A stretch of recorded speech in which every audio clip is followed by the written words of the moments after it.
Hello friends, welcome back to my channel Sanjita's world. আজকে তোমাদের জন্য একটা নিরামিষ রেসিপি নিয়ে এসেছি, কাঁচা কলার কোপ্তার রেসিপি। এই কাঁচা কলার কোপ্তা বানানোটা খুব সহজ, তাই রেসিপিটা শুরু থেকে শেষ অবধি দেখে নাও।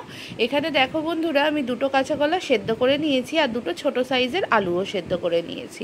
এবার ওর মধ্যে দিয়ে দিলাম হাফ চামচের মতো নুন আর হাফ চামচের মতো জিরের গুঁড়ো, হাফ চামচের একটু কম লঙ্কার গুঁড়ো আর 2 চামচের মতো বেসন। এবার আমি ভালো করে এই আলুটা আর কাঁচকলাটা এইগুলো দিয়ে ভালো করে মেখে নেব। এইভাবে করে প্রথমে প্রচণ্ড গরম ছিল, তাই চামচের সাহায্যে ম্যাশ করে নিচ্ছিলাম, তারপরে হাতের সাহায্যে কিন্তু ভালো করে আমি চটকে মেখে নেব। এইটা দিয়ে যে কোপ্তাটা বানাবো, যাতে কোপ্তার মধ্যে একটু টেস্ট ঢোকে, তার জন্যই এই মশলাগুলো আমি ব্যবহার করেছি। অনেকে কিন্তু শুধু নুন দিয়েও করতে পারো, যদি তোমরা মশলা পছন্দ না করো। দেখো বন্ধুরা, আমি ভালো করে হাতের সাহায্যে চটকে নিয়েছি। এবার হাতে সামান্য সরষের তেল নিয়ে নিয়েছি, কারণ না হলে হাতে সেই কাঁচা কলা আলুগুলো লেগে যাবে। তার জন্য হাতে সামান্য সরষের তেল লাগিয়ে নিয়ে গোল গোল করে মণ্ড পাকিয়ে নিয়েছি। এবার দেখো, আমি কড়াইতে তেল বসিয়ে দিয়েছিলাম অলরেডি। এখানে 50 গ্রামের মতো সরষের তেল আছে। আমি রান্নাটা সম্পূর্ণ সরষের তেলে করছি। তোমরা চাইলে রাইস ব্র্যান অয়েল বা সানফ্লাওয়ার অয়েলেও করতে পারো, সেরকম কিছু টেস্টের পার্থক্য হয় না। তো যাই হোক, আমি এবারে বলগুলো ভালো করে ভেজে নিচ্ছি। কাঁচা কলার কোপ্তার বলগুলো ভালো করে এখানে ভেজে নিতে হবে। এটা কিন্তু মিডিয়াম টু হাই ফ্লেমে ভাজতে হবে, একদম লো ফ্লেমে ভাজা যাবে না, তাহলে কিন্তু কড়াইয়ের সাথে কাঁচা কলার কোপ্তাগুলো লেগে যাবে। দেখো বন্ধুরা, আমি 5 মিনিট নাড়াচাড়া করে একদম লাল লাল করে ভেজে নিয়েছি। এরকম লাল লাল করেই ভেজে নেবে, আর একটুখানি মিডিয়াম ফ্লেমে রাখবে। তার কারণ হচ্ছে, নাহলে ভেতরটা কাঁচা, বাইরেটা একদম হয়ে যাবে, ভেতরটা হবে না। তার জন্য মিডিয়াম ফ্লেমে রেখেই ভাজতে হবে।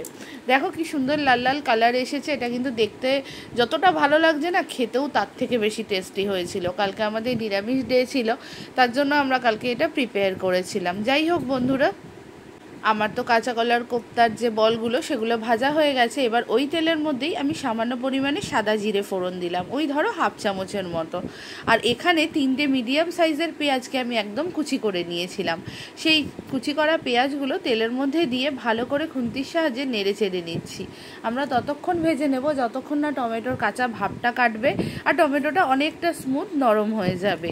দেখো বন্ধুরা, টমেটোটা মোটামুটি 5-7 মিনিট মিডিয়াম ফ্লেমে ভাজার পরে অনেকটাই নরম হয়ে এসেছে। এই সময় আমি হাফ চামচের মতো হলুদ, হাফ চামচের একটু কম নুন আর হাফ চামচের মতো চিনি এর মধ্যে অ্যাড করে দিলাম। আর হাফ চামচেরও হাফ আমি জিরের গুঁড়ো আর হাফ চামচেরও হাফ, 4 ভাগের 1 ভাগ লঙ্কার গুঁড়ো এর মধ্যে অ্যাড করে দিয়ে ভালো করে খুন্তির সাহায্যে নেড়ে চেড়ে নিচ্ছি। আমরা মোটামুটি 5 মিনিটের মতো এই মশলাটাকে ভালো করে কষিয়ে নেব। তারপরে যে আলুটা রেখেছিলাম, সেই আলুটাকে এর মধ্যে দিয়ে দেবো।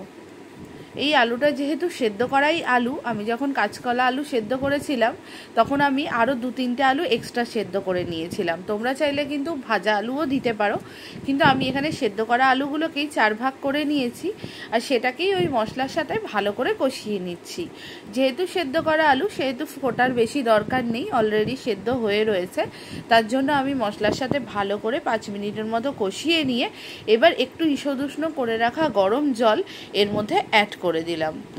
দেখো বন্ধুরা, আমি একটু জলটা বেশি পরিমাণে দিয়েছি, তোমাদের বেশি মনেই হতে পারে, আর আমি সত্যি বেশিই দিয়েছি। তার কারণটা কি, আলুটা তো আমার বয়েলড, তাই একটা ফুট আসতেই আমি সঙ্গে সঙ্গে কি করলাম, পুরো ভেজে রাখা কোপ্তার বলগুলো দিয়ে দিলাম।